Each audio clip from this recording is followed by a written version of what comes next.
Now, every Christmas, my wife likes to get involved. We call her Mary Christmas. She's going to read a special story to you.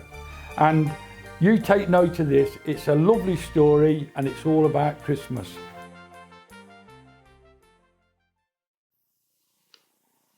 Oh, hello. Oh, I'm sorry. I didn't realise you were there. I'm Mrs. Santa Claus. But you can call me Mary. Merry Christmas! Oh, we're all very busy here. Santa, all the elves, all the reindeer. And my job is to open all your letters and make a note in this big red book of everything that you want for Christmas and tell Santa Claus where to go and put them on Christmas Eve. And then, of course, all the elves have to run around the workshops and where they've finished making the toys and collect them and wrap them and then put them on the sleigh, all ready for Christmas. They're very busy. But for all they're so tired, they just won't go to sleep at night. They won't. I have to read them a story every night, and then gradually they fall asleep and wake up bright and breezy the next morning.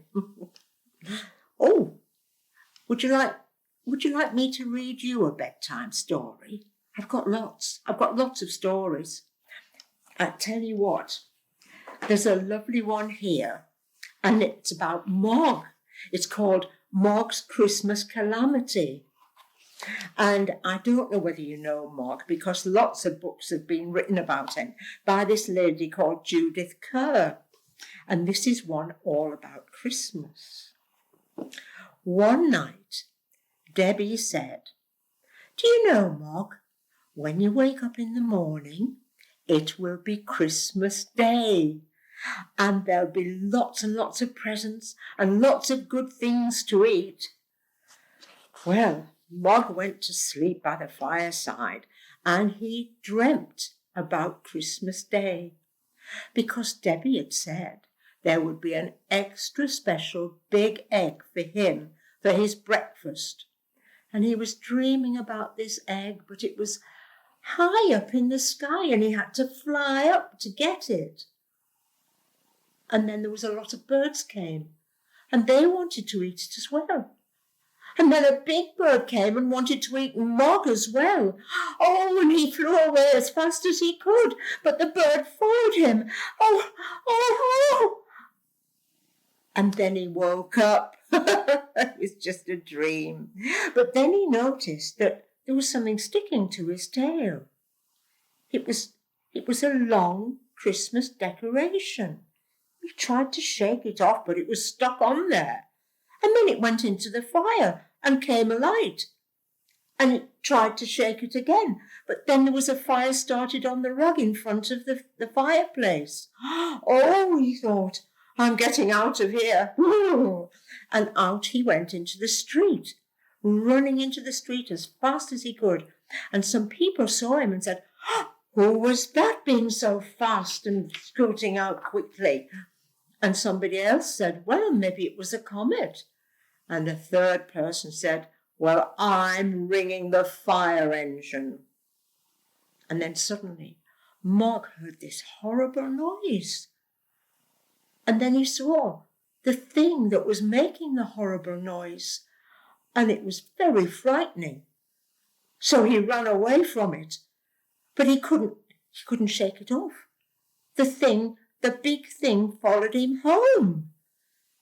And two men got out, and they had a big yellow snake, and the snake suddenly spat. It made a great big spit, and water was everywhere. And the fire went out. And then Debbie and her brother Nicky and Mr. and Mrs. Thomas, their mother and father, they all came out of the house, but they didn't come out of the door. They came out of the window and walked all the way down a ladder. Oh, thank you so much for saving our house, they said.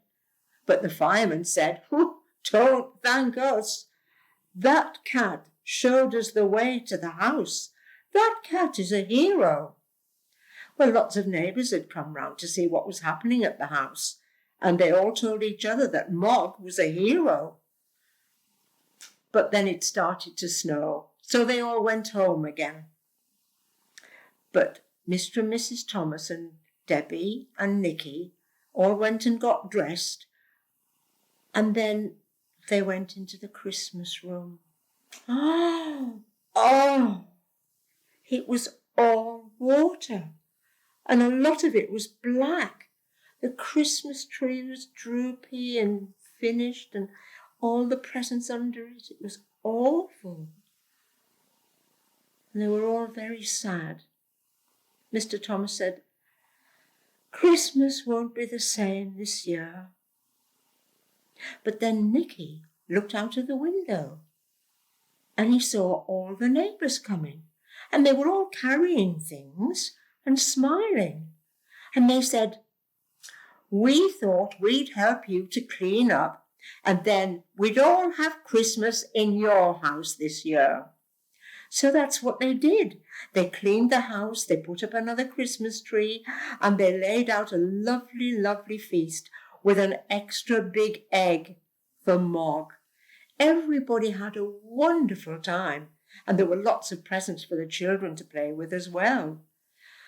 Oh, afterwards, Nicky said to his daddy, that was the best Christmas we've ever had.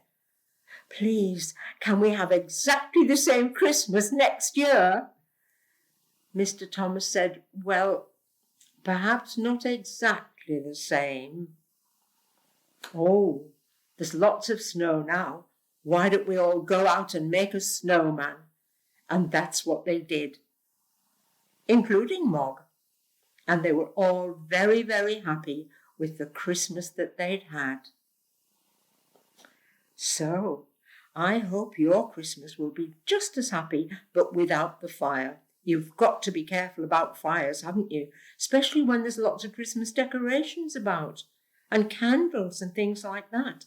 So you be careful, and you have a really wonderful Christmas. And I'll see you again, and I'll tell you another story.